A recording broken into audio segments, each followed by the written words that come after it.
You ever heard of Matthew Vaughn? He's a decent dude. Does some decent work. Kick-Ass was him. I actually really didn't like Kick-Ass, but that's just a preference thing.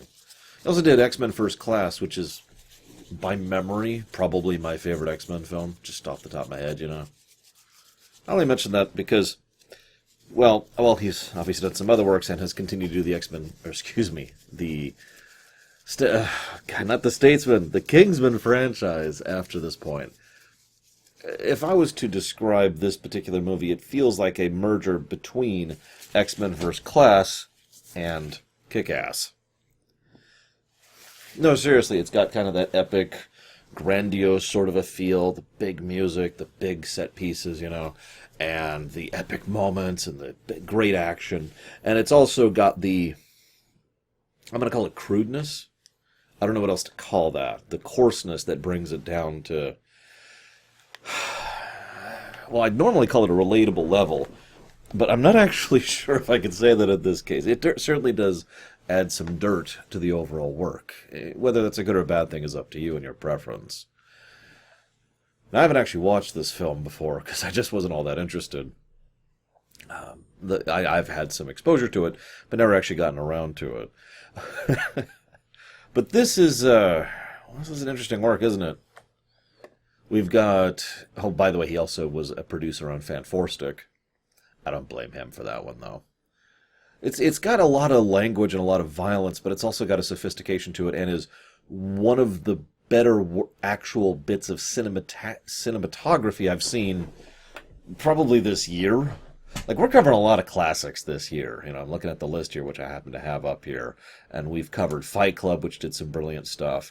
We covered Sunshine, which did some amazing stuff. Later on, we're covering Apocalypse Now, which had some absolutely amazing usage and editing. Blah, blah, blah, blah, blah, right? But I still think this might edge all of those out on sheer usage of the camera. It's so rare that I can praise something like that, but here we are. Also, we've got an interesting cast. We've got Samuel L. Jackson, Mark Strong, Michael Caine, Sophia Boutella, which I hope I'm pronouncing that right, Mark Hamill, and of course Jack Davenport. All of these people, who are all awesome, even though some of them only have relatively bit roles, really add to the, for lack of a better word to put it, pedigree of the film. Notably geek pedigree, if you're paying attention. Which I suppose makes sense, since that very much feels what this film is going for. It's not trying to be a high, classical, going down through the ages as one of the great works of cinematic history. It's trying to be a fun Bond film. How many of you ever like Bond films? Honest question. I know quite a few people only really enjoy the Craig-verse, for lack of a better term, but whenever I ask that question on stream, for example, I get a bevel of different answers, which is always kind of awesome. Obviously, I tend to prefer Connery because don't know how to finish that sentence. But there's certainly a thing that Bond, we call it a Bond film, and we know what the archetype of a Bond film means. But Bond has been going through this weird trip all over the place during the course of its adventures as a franchise.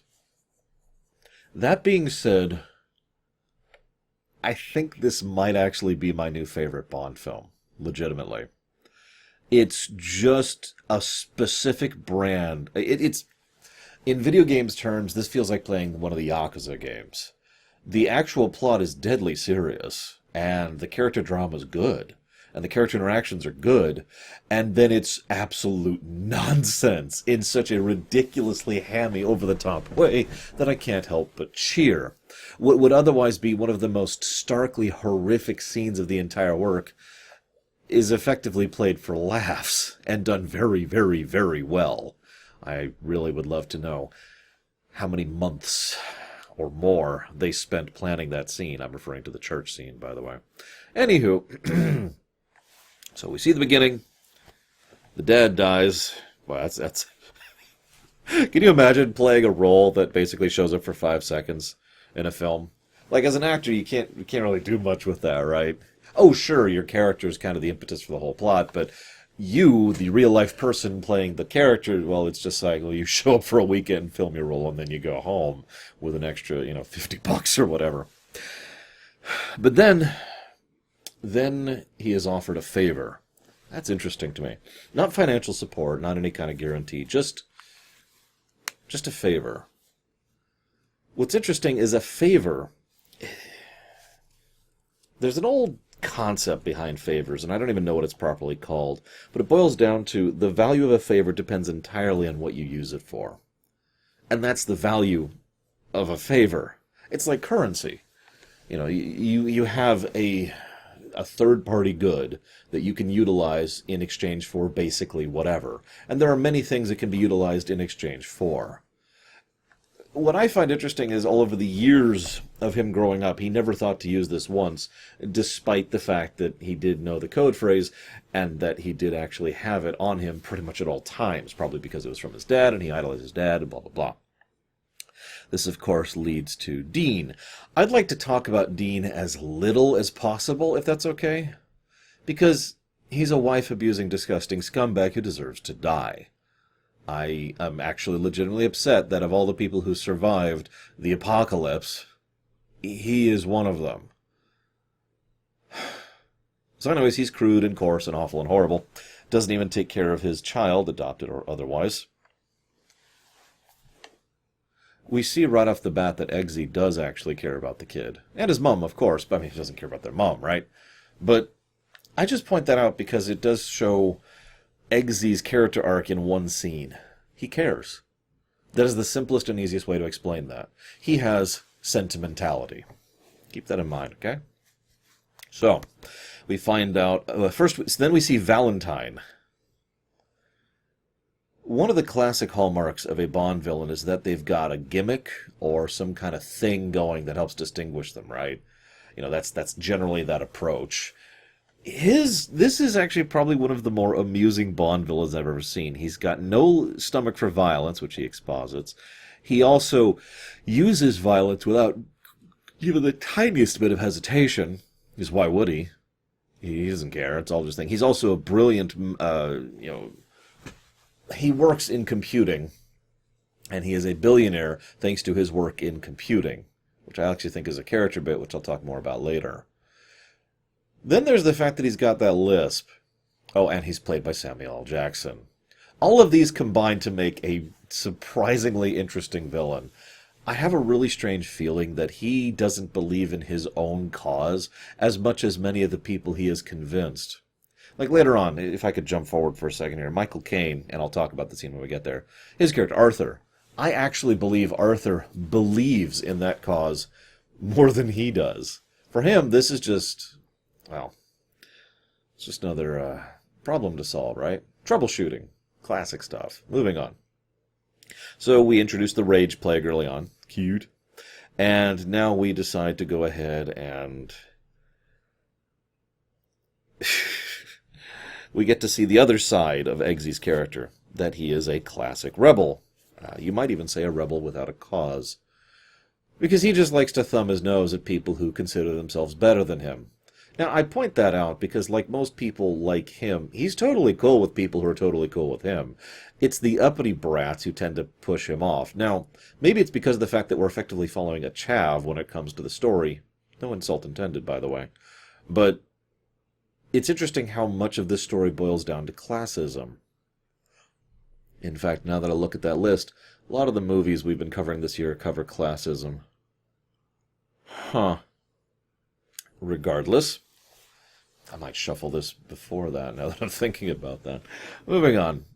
So, okay. First he has to set up the tires, and then he gets caught, and blah, blah, blah. Where'd the phone come from? He just picks it out of nowhere, but it wasn't there in the previous scene. Anyways, he calls in the favor, and this leads to Galahad, who is obviously upset about him, but, you know, whatever, you can do whatever you want with your life. By the way, the way he portrays himself is so wonderfully British. And again, no insult intended. The British stereotype here outside of the British Isles tends to be very simple, very proper, very prim, very polite, and very crude. No, seriously, that's the stereotype. You know, just completely blasé about things like sex or cussing or violence. Things that would be normally considered crude. And so he is so wonderfully unflinching. He's just blasé. Look, I just want to enjoy my drink. Okay, well, now I have to beat the crap out of all of you. And he does effortlessly beat the crap out of all of them. By the way, the guy pulls a freaking gun on him. What?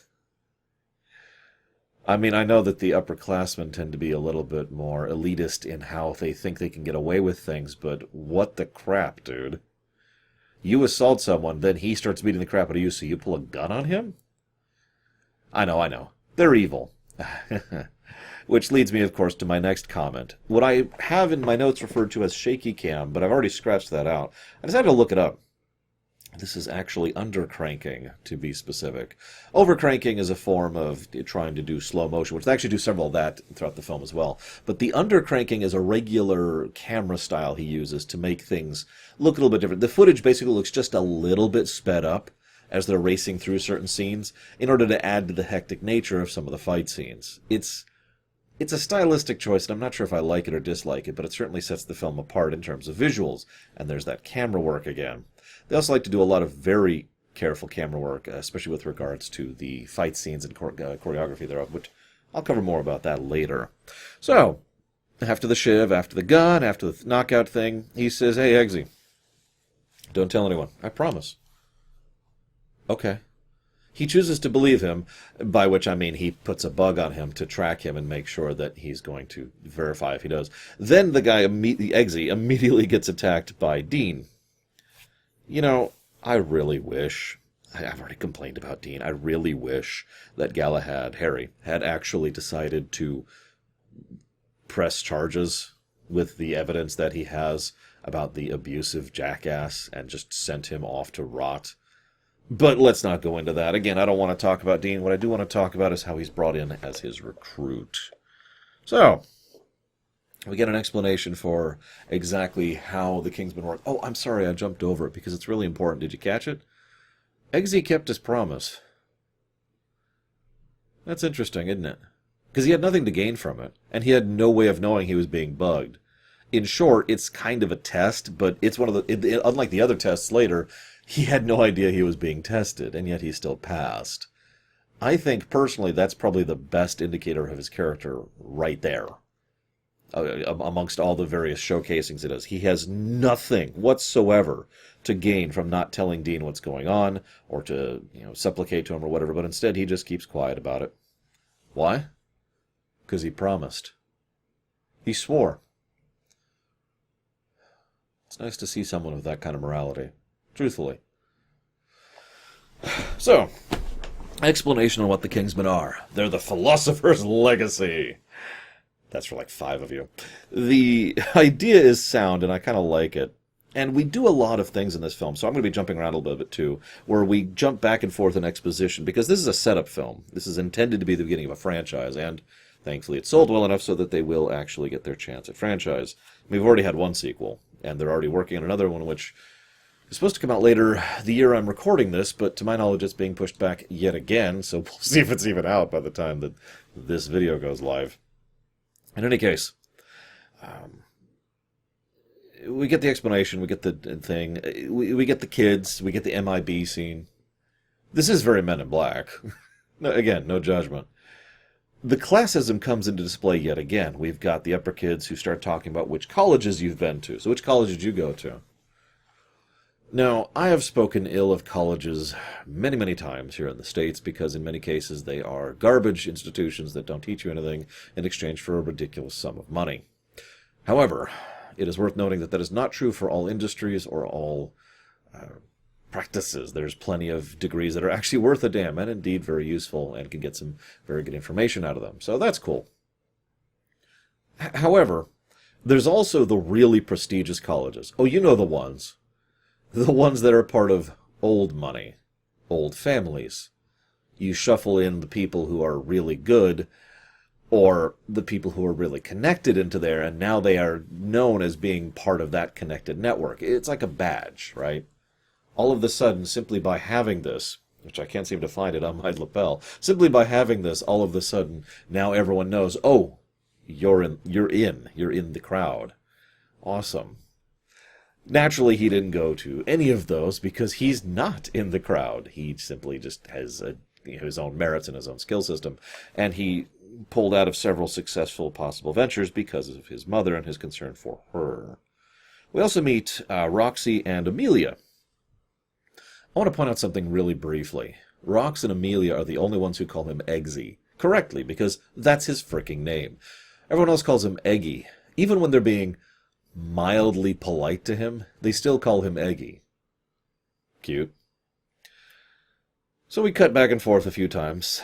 There's this wonderful bit where he's talking to the President of the United States. It's a good scene. First of all, he mentions that money won't save us, which is true. But second of all, he mentions how, well, the mere fact that he is having a private meeting with the President of the United States, well, that says everything, isn't it? Because now all of a sudden we know that he has the kind of influence and connections to have a private meeting with the President of the United States. And this is, obviously we won't show him interacting with everyone, but this kind of shows the kind of reach he has and the kind of network he is building.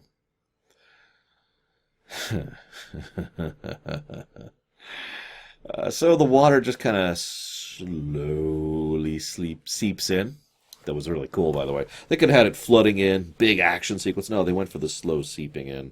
Makes it more insidious, more terrifying in its own way. Also, they show Amelia dying. It took a while for them to cover back to that. Of course, Amelia's death was fully faked. The whole thing was fully faked, which I'll talk more about later. What I find most interesting is, as Merlin, best character in the movie, as Merlin points out, they all do fail because none of them work together whatsoever. One of them says, let's try the door, and then tries the wall. The other one says, let's use this random technique in order to get some air, well, from a toilet. Sure. The others do nothing, and that's basically the extent of it. And you got her killed. Oh no, she's not dead. I want to mention something really quick. I love the fashion in this film. I actually do have a bit of a fashion sense, believe it or not. I don't get to practice it because I don't have the money or the body in order to actually be able to wear the kind of fashion that I really like. So it's one of the reasons I like playing Fashion Souls, you know, being able to customize and characterize my characters across however many video games that let you do that. It's fun, and I'm sure I'm not the only person who spent hours or days or weeks just designing various cosmetic outfits across various games. Tell me I'm not alone, guys, please. Oh, God. Naturally, they have to all choose a puppy. Aw, they're so cute. And he chooses the little the bulldog, or the pit bull, or whatever he calls it. Yeah, no, that's a pug. Very British dog, if I might be so bold. I wonder if that's a holdover from the MIB vibes we got going on. It's probably not, but he gets the little thing. And there's this great one where he's jogging, and the puppy goes, boop, boop, boop. It is code as he's jogging, because, you know, the weight of it. That was just really cute. I had to comment on it. Moving on. We do a lot of vertical transitions, and there's a series of what is effectively 3 montages going on at the same time as Harry's recovering. I can't think of his freaking name all of a sudden. Eggsy. Eggsy is training, and of course, our good friend Valentine is running around continuing to push his evil plot. And we've got full coverage. You know, did I mention I haven't seen this film in its entirety before? I knew some of the broad strokes. I'm aware of pieces of the second film, but I've never actually sat down and watched this film before. And that's important because I want you to know why this made me laugh so much. See, a long time ago, I considered one of the things I would do in the course of taking over the world, and one of the things would be to provide free internet and cellular coverage for everyone. I'm not admitting anything. I just want to be very clear about that. What I do want to admit is only one person actually tries to help Roxy in the dive. And of course, only one person really tries to have teamwork. One of you doesn't have a chute. You don't know which one it is. The funny thing is, you'd think it's an interesting logic puzzle question, but the truth is, it's actually not all that difficult. It's just do exactly what Eggsy said. No, really, the first thing that occurred to me was, all right, everyone link up, and then start pulling your chutes one at a time in order to make sure that you're safe, right? Whoever's not safe will be, you know, still connected to someone. And if you get to the point where the second to last person pulls and has a chute, and there's one last person left, then they just hold on to the person with the chute, because obviously they're the one who doesn't have one, right? I mean, this was a fake test, and he did have the extra chute, but once again, there's no reason to suspect that. is there. Also, this stunt is actually extremely dangerous and probably could have gotten people actually killed. To be completely blunt, I am legitimately astonished no one dies over the course of these various stunts. I really am. Anywho. So, I love the quirks. I do. Big, super, rich, ultra rich. What does he serve? McDonald's. But what actually adds to it more is Gazelle, who I haven't commented on yet, but she's awesome. She's actually probably one of my favorite Bond henchmen ever. She's in the background, and she's like trying to make the McDonald's palatable. Like you could see her in the background, like trying to get a little dip of the ketchup and smear it over here and get a little dollop of this and putting the burger and the fries in just such a way, trying to make it something other than just McDonald's. It's wonderful to watch. Of course, the subtext, the incredibly obvious subtext of the scene, is right on display. And this is also when Matthew Vaughn basically turns to the camera and says, I don't like the new Bonds. They're too serious. I like the old ones, the classics, the big megalomaniacal villains. And of course, both of them say, I always wanted to be the such and such that I am currently the opposite of. Yeah. What's most amusing about that is if you were to think about their mentalities, it wouldn't surprise me if both of them think of themselves as the one that they wanted to be, not the one that they are.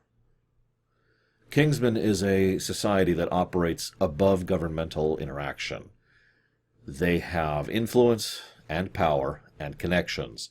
They are effectively in charge in many, many ways, and they are very well connected, and they have tons of money and funding.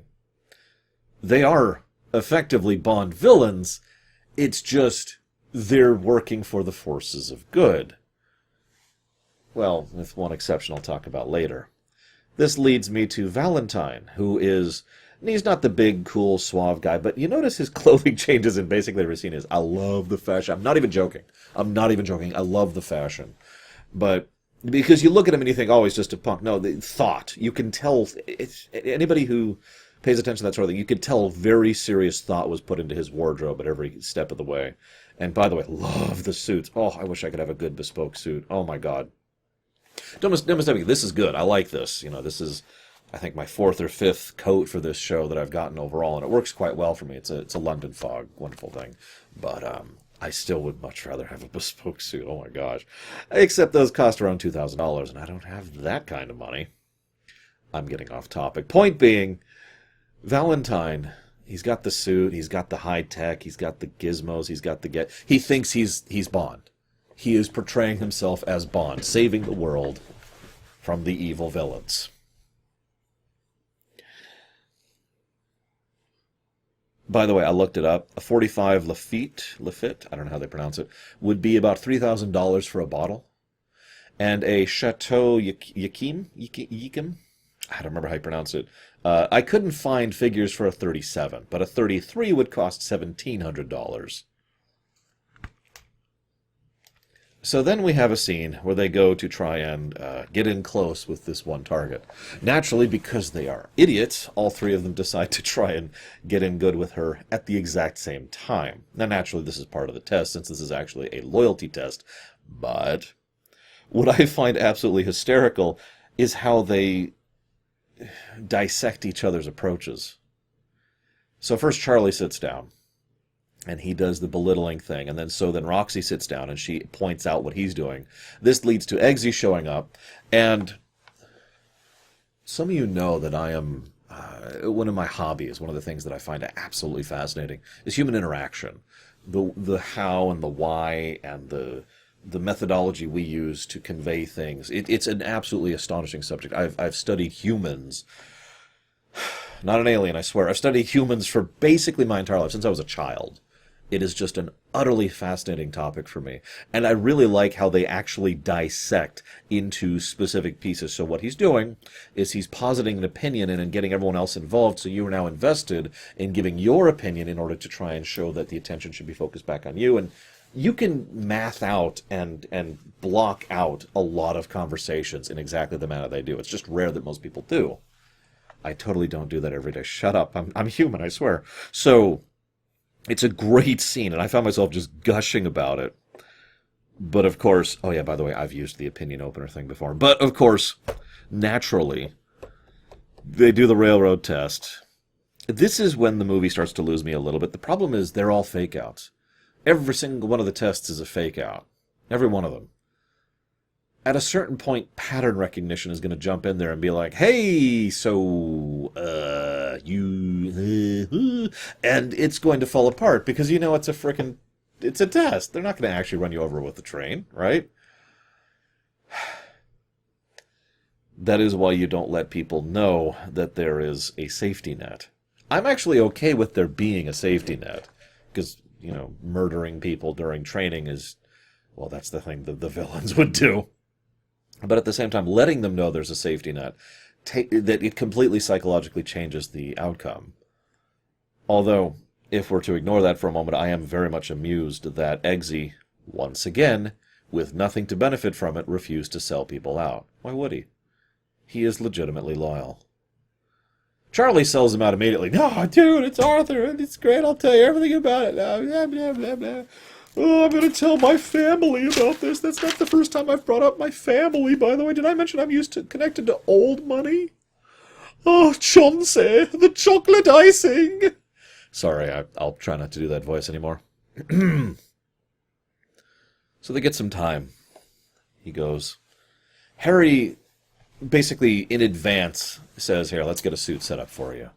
This leads to a couple of good scenes. Really good stuff, actually. Character stuff, serious stuff, which, given the Yakuza nature, it's like I said, it just bounces back and forth. I've talked many times, if I can segue, I've talked many times about how usually movies should pick a lane. And I stand by that statement because the overwhelming majority of creative people can't make that work. And remember, it's not just down to one person. You have to have the visual director on board. You have to have the cinematographer on board. You have to have the music composer. You have to have the music editor and the sound designer, the sound supervisor, and the cameraman, and the actual, the people in the editing booth, of which there are probably quite a few, and then the special effects people. And there's so many people that need to all be on board, roped into making the same consistent tone for a film, right? This is actually one of the reasons good directors, like legitimately good directors, get so much credit. Because a really good director isn't just there on camera telling actors how to act. He's at every stage. He's doing every part of the things. Peter Jackson's probably my favorite example of this. But, I mean, you can name just about any of the greats and they do the same thing. They are involved in the editing. They are involved in the processing. They are involved in the sound design. They're involved in the music design. They're involved in the composition. They're involved in the writing. They are involved at every step to try and maintain that consistent tone. Which brings me to my point. The reason I use the Yakuza games as an example for that is because there's actually a lot of games, shows, books, and movies that try to be one tone and another tone at the same time and fail. That's the commonality. This is why I pointed out when it doesn't happen, because it's unusual to have a work which actually manages to blend the two seamlessly and have something excellent. We will be covering a film, looks like later this year, looking at my list, that does this dual tone thing as well. And it is hard to pull off, so kudos are absolutely in favor here. But this is my point. For all the silly wackiness and Bondness, there is still serious character stuff going on under the hood here. Eggsy and his connection with Harry is easily the emotional core of the entire work. And Eggsy and his connections to everyone else, he is definitively the central main character. It's almost a shame because I think following Roxy might have been slightly more interesting. But the point is, we are following his story because everyone in this story is someone who is connected to him. I know that sounds so strange, but let me put it a different way. He's the central pillar. Everything else is built around or connected to this central pillar. But every element of the movie rotates around him. With me? So his bits with Harry are excellent. He's got all these newspaper clippings. Why? Because they remind him of what he was doing that day. Because they remind him of the tales and the victories that he's had. You don't get thank you if you're a Kingsman, just like you don't get a thank you if you're a member of the MIB or Section 31. I'm not dropping that reference just because I'm a geek. I do have a point to be made here. I've been building up to it if you've been paying attention. But you don't get thanks for the job you do. No one praises you. There's no welcoming parade. No one says, oh, you were at the battle of such and such. Thanks for your service. You don't get to go to the grocery store and list your vet card. No, you get nothing. Except for the fact that you did the right thing. Now that's actually really, really important, because that is the core element of these kinds of under-the-hood organizations. They are ideological by their nature. They have to be, because they need something to keep everyone on the same track. Now, there's some benefits, of course, and money can certainly serve this, but both benefits and money those are surface level. Money doesn't buy loyalty. Money buys temporary loyalty, for now. It might buy loyalty in the future, but you cannot buy real loyalty. You can only bring in someone who actually agrees with the cause. An ideological cause is the kind of thing that these organizations have to have in order to continue functioning, in order to get new recruits, in order to maintain as life changes, as things go from tradition into the future. By the way, I loved that little tidbit. I saved Margaret Thatcher. Some people might not thank you for that. There's a quote he gives. This is funny. There's a quote he gives. There is nothing noble in being superior to your fellow man. True nobility is in being superior to your former self. Misattributed, by the way, to Hemingway. I looked into that. It bothered me that Hemingway, who I don't actually like, had wrote such an excellent quote. So I decided to look into it, and lo and behold, that is apparently misattributed to him. It's a quote that's popped up even before his works. Go figure. Look it up. Anyways, we're not sure where it came from. I shouldn't say that. I only spent like 20 minutes looking it up. So anybody wants to do a deep dive on that, feel free. But from what I read, no one's 100% sure where that quote actually originated from. We do have the Gizmo scene. No Q, though. Sadness. And I do love the little tidbit. What about those? And he points to some iPads and says, no, the world is caught up with the spy world on that one. Wah, wah. Anywho, Jackson comes out in a bespoke suit, and oh my god, he looks good. I mean, Jackson looks good in general, but damn, he looks good in that suit. If I could talk fashion for just 1 second, there's a lot of fashion in this film. They apparently had they had real tailors and groups and the Kingsman group getting involved with this and actually having some of the suits and the design. And Vaughn himself apparently is a hobbyist fashion person like I am. It's just he has money and power, so he can do something about it. So there's a lot of fashion in this film. And I really... The men's fashion's hard to explain, because you could look at someone who's in a suit, right? And you could tell looking at this is a few $100 suit. And it is. Like $240, I want to say, something like that.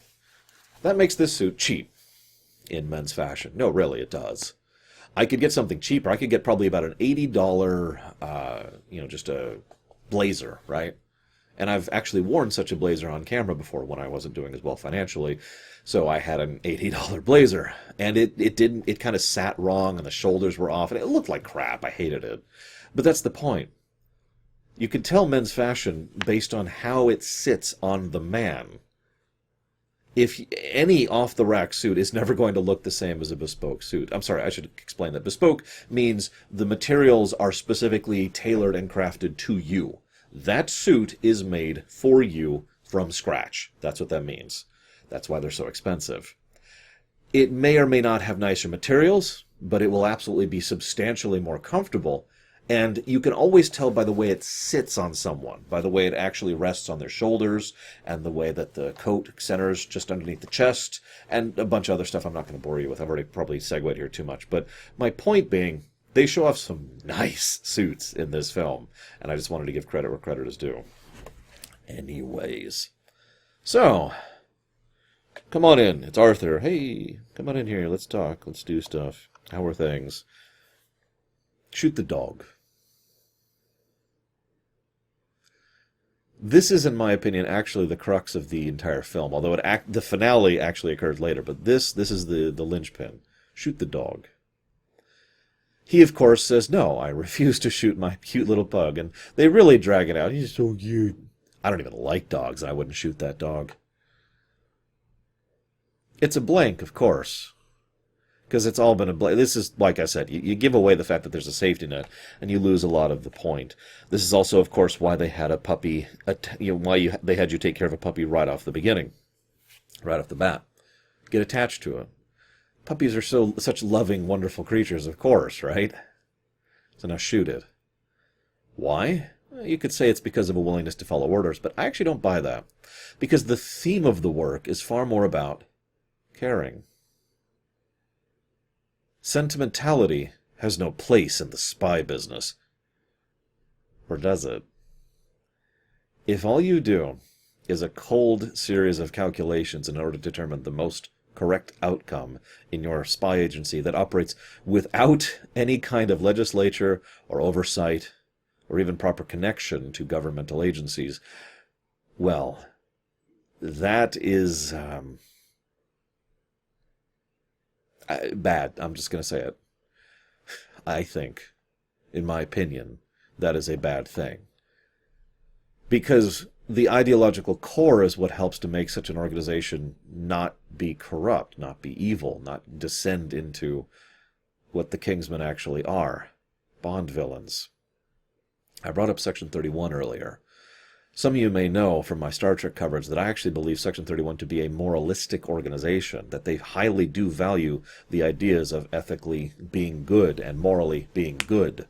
They will bypass and bend and break those rules as needed in order to accomplish what needs to be accomplished, but only when needed and how.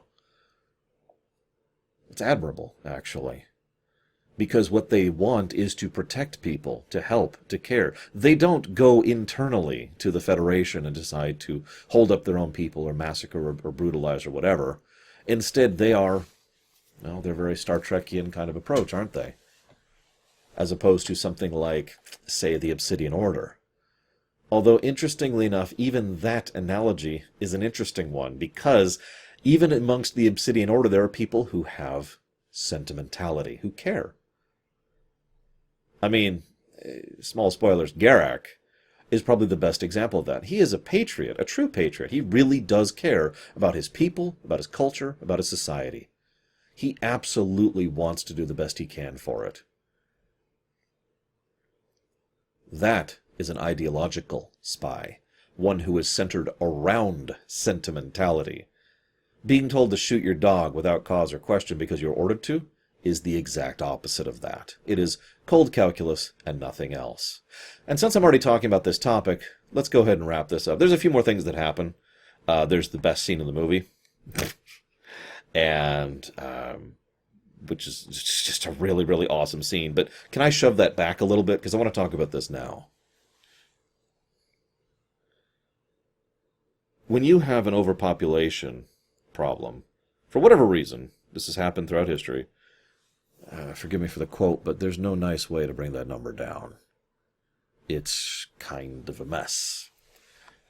But in the cold, calculated nature of how something like Arthur would look at this, what we see is, okay, this is what we have to do.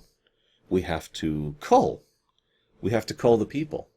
We have to remove the population in order to help the planet, in order to start restoring itself. If we don't do it, then it will be done simply by the natural progression of events. So it is so much better in order to have it be a controlled event, have it be something that we are taking care of in order to make sure that we save the best and the brightest and ensure that there is a future for mankind, rather than just a random apocalypse which who knows whom will survive. That is cold calculus, devoid of sentimentality. And it's also wrong. I should say it's also incorrect. This is kind of like saying, so we found a house, got some termites.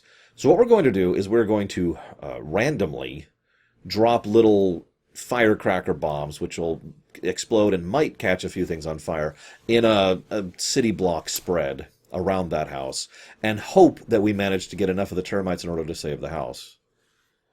The crudeness of his approach, of his design, his culling, is hysterical. What's ironic, well, no, I don't want to get ahead of myself here, but it's such a dumb answer. But of course, it makes so much sense if all you're thinking about things is in terms of numbers and facts and figures. You're not thinking in terms of people. You don't care about people when everything is cold calculus to you. Why would you? They are simply numbers on a page. There is no reason to care about them. They are an acceptable casualty for the sake of the human race. The simple math lines up. If you must kill 1,000,000 people, then 9 billion live. That is an acceptable loss. But again, the problem is their method is terrible. Because they're ignoring everything else about that equation. About the type of people who would survive that. About the type of what they're doing to the infrastructure. What they're doing to the economic lines, what they're going to be doing with regards to making sure people still get fed, what they're going to be doing with regards to making sure people still have clean water or running water at all. This is an extremely stupid move. But then again, I suppose I don't expect much more from him. After all, Mr. Valentine is not a people person, is he? How could he ever possibly understand something as mind-bogglingly complex as human society? I don't even understand it, but I do better than him. He's a computer guy. Get it? He looks at this like an equation to be solved. Oh, shoot, I got a bug in the system. Okay, how do I fix it? Okay, that didn't work. I'll try this new method. And when this method didn't work, I bet he'd just try something else, and then something else, and then something else.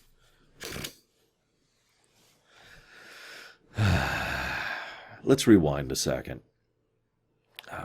Henry Jackman and Matthew Margeson did the music. They also did some of the music for First Class and the Captain America movie. And I think both of them, although I wasn't able to verify this because it's are part of the Hans Zimmer group, which is there's a whole other thing I've tried to avoid talking about because it's a thing and I don't feel like researching it. But the point is, they do some good music in this work. They do a good job of adding epic feel and tone to scenes, even when they probably shouldn't have that feeling, in order to change the nature of what we're looking at. In short, they use the music as a tool, and they use the music very well. But especially when it comes to the church scene. Let's go ahead and talk about it. This is the best scene of the film, in my opinion, bar none. And you might think, oh, Laura, you just enjoy seeing horrible human beings getting killed. Well, I absolutely do enjoy that. We here at the Lore Orca have no problem whatsoever with killing Nazis in the face, as I like to say. The fact is, this is... it's poetry. So first we have the horrible human beings, as previously mentioned. And when Harry gets up to leave, she's like, where are you going? And I wish I'd wrote it down. He says, oh, excuse me, I am... And he strings together everything they hate into one sentence. And that's me. Toodaloo. Hail Satan. Bye. And they're just like, oh my God. And then the device gets turned on and he shoots her in the head. And what ensues is one of the best directed, utilized scenes. I cannot...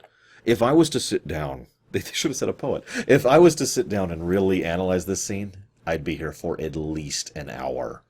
The sheer amount of craft and attention to detail in that scene is monumental. I watched through it twice. Literally half of this page's notes are about that scene, just to make sure I remember things. The pseudo one-shot, I think it's actually a fake one-shot, is phenomenal, because there's several sections where something completely obscures the camera's view, and that would be a convenient way to do an edit.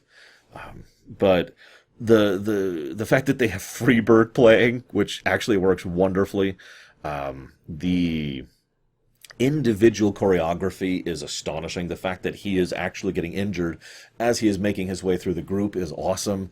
The fact that there's constantly 5 or 6 battles going on in the background while the camera is mostly following him is awesome. The camera doesn't always follow him. The camera does some wonderful stuff. I decided to write down 3 of my favorites. So we've got the, oh my God, what does that say? The launch shot. So there's this bit where he punches the guy, and then he leaves the frame for a second. Then he punches the guy again as he knocks him down. And the guy, who the camera hasn't changed off of him, suddenly gets bull rushed and then tossed through the window.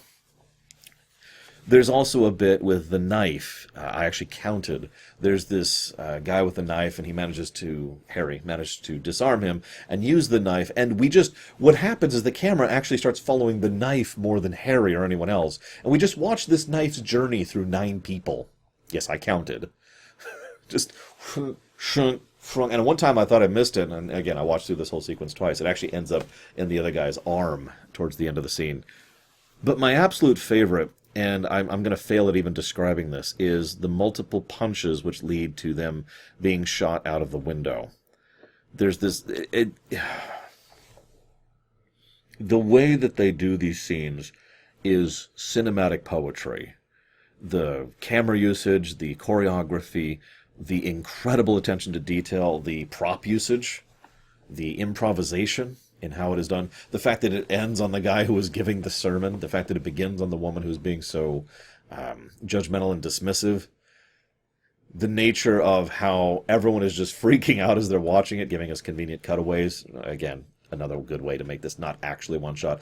They do the undercranking thing for several sections of this, but not all of it. Just here and there to help emphasize things. I kind of want to watch the scene again, just to absolutely applaud. I cannot imagine how much work and effort went into that scene. It is amazing. Naturally, this then leads to him and his confrontation with Valentine, who says, sorry, not that kind of spy movie. Bam. There's a little character moment that happens right after that. Oh my God. Oh, I killed him. And she's like, yeah, it felt good, didn't it? No, that felt awful. Ugh. This is part of what I meant earlier. I think Gazelle actually believes in the cause more than he does, just like I think Arthur believes in the cause more than he does. For him, this is just another solution to another program error he's seeing. And I don't think he actually likes death. There's even this point where she points out, you killed all those people in the church. And he says, no, I didn't. They killed themselves. Ugh. And you can tell how much this is upsetting him. It helps to characterize him. It doesn't make him any better. In fact, if anything, it actually makes him worse because of how much effort he is putting into mentally detaching himself from what he's doing. Killing millions. Or billions, depending on how extensive his thing is.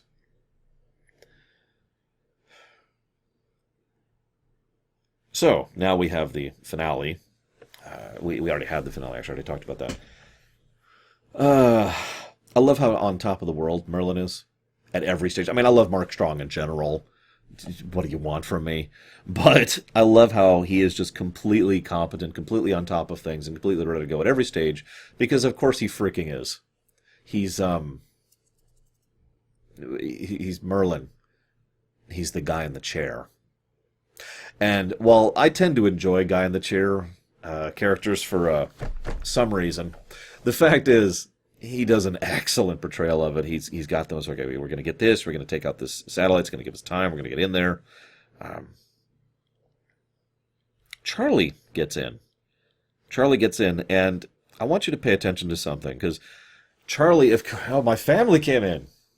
There's that classism thing again. Of course, him and his old rich family would get into this party of, don't worry, we'll be saved. Although there's a price for that salvation. But, we'll get in. It's okay. It's okay. Everyone plays ball. Not like in Last Samurai, a little bit better than that. Charlie ruins everything.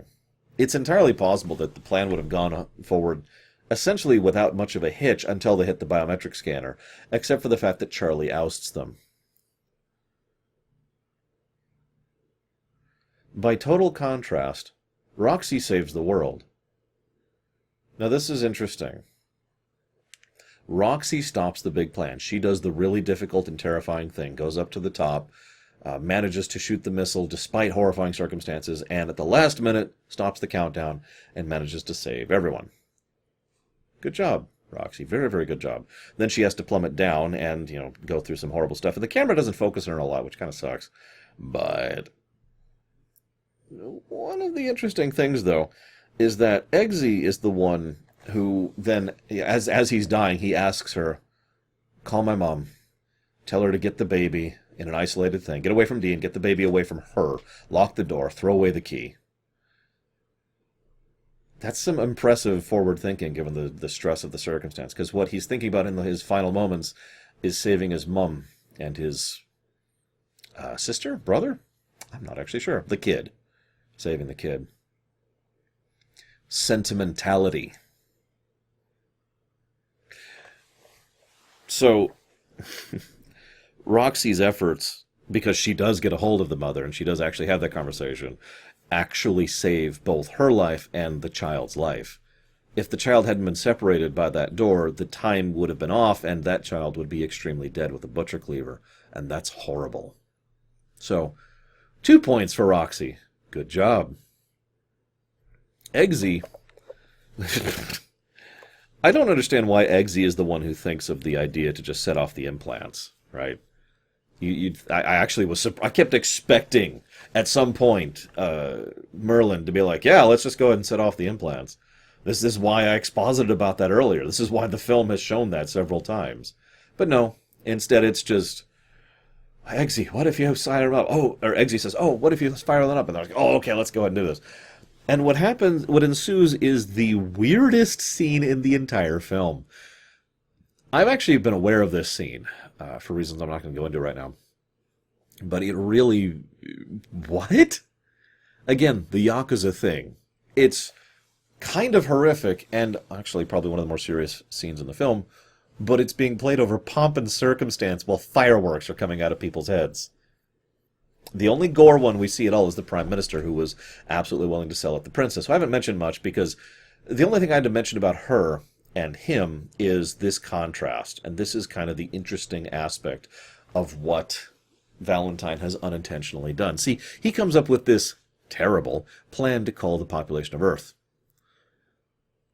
His backup side-attached plan successfully culls the population of the Earth.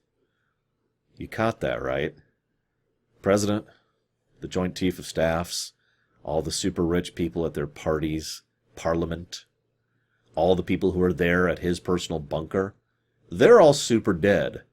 All of the people who were very rich or influential and who were totally cool with killing millions or more are dead, as they should be. There are now many gaps and holes in the power structure of the planet. It's not the most elegant solution, but it's a certainly far better one than the plan he actually posited. But wait! It gets better. Because not every rich person or successful person or influential person was okay with the plan. Now, we only see one of them, the princess. But we hear plenty of them. There are plenty of other people in those cells, banging and hollering and held there against their will, because you're going to be part of the New World Order whether you want to be or not. Which means all the rich, powerful, successful, influential people who are not complete psychopaths, that's an inaccurate term, who are not evil, let's just call it what it is, well, they're still alive, aren't they? They don't have the thing, so they don't get head banged. It's like finger banging. It's finger bang, bang. And so they're not head banged, and they're still alive, regardless. Huh. And this, of course, brings that classism thing back into the focus. Because one of the things I like about Kingsman is even though it has a definitive classism thing, it also doesn't. Harry is clearly from upper class, but he's jovial and kind and affable and polite.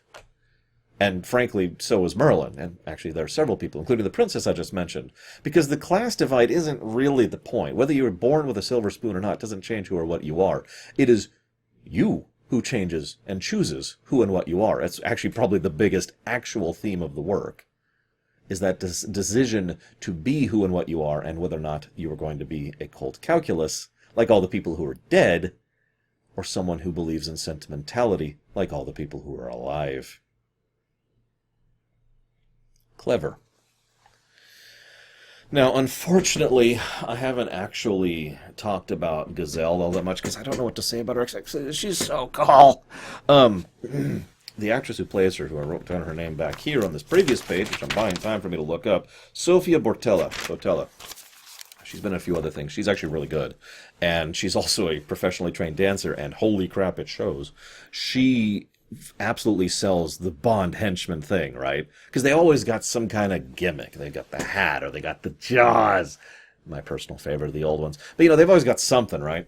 In her case, she's got her feet, and she is awesome with them. The deadly nature of it, and how skilled she is, and how she's able to keep up. And the actual final boss fight is against her, because it usually is, right? You're fighting the super mega powerful individual, not the guy in a suit who's the one actually calling the shots, because he can be taken down with one bullet, right? So she does this great stuff, and there's this excellent fight scene, and he manages to poison her with the blade. Right at the last minute, also implied romance between him and Valentine, or excuse me, her and Valentine, excuse me, which I would have actually loved to know more about her character and why she's so on board with this thing. Like I said, she's not bothered by any of this. She's totally cool with killing whoever. I mean, why not, right? She's so happy when she's looking at the monitors. London, Rio, they're all dying. It's so great. I can't even fake it. I can't even fake it. See, I would be a terrible actor. Because I can't fake being happy about millions of people dying. I could think about something else, maybe. Let's see. Puppies? Puppies. There's puppies. Okay, then I just have to change the words. They're dying. See, I can't do it. I can't do it. This is why I suck as an actor.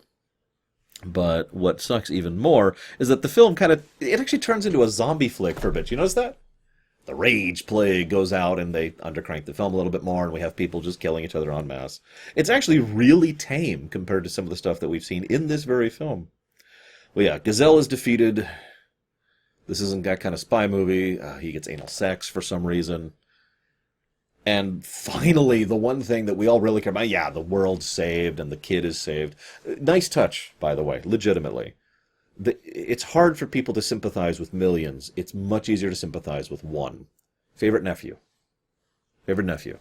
And so, showing the actual threat to the kid by the mother, while showing the thousands of people murdering each other, was a good touch. Because the thousands of people murdering each other is mostly noise. You feel when you see the one mother about to kill her child. That drives it home. So that's good. But of course, that leads me to my overall point. It's nice to save the world. It is. It's a good thing, but it's kind of a distant thing, right? You want some kind of personal comeuppance. If only there was something we could do about Dean. Hey! And we finally, the whole film to get there, finally have the personal comeuppance against Dean. And I hope he freaking died. But I don't hope this franchise dies. I liked this film. Like I said, this is probably my new favorite Bond film. No question. And I shouldn't say that because I haven't seen most of the Bond films in many years. But this is good stuff. I hope you've enjoyed my thoughts on it. I look forward to seeing your comments about how terrible and wrong I am. I'll see you next time, guys.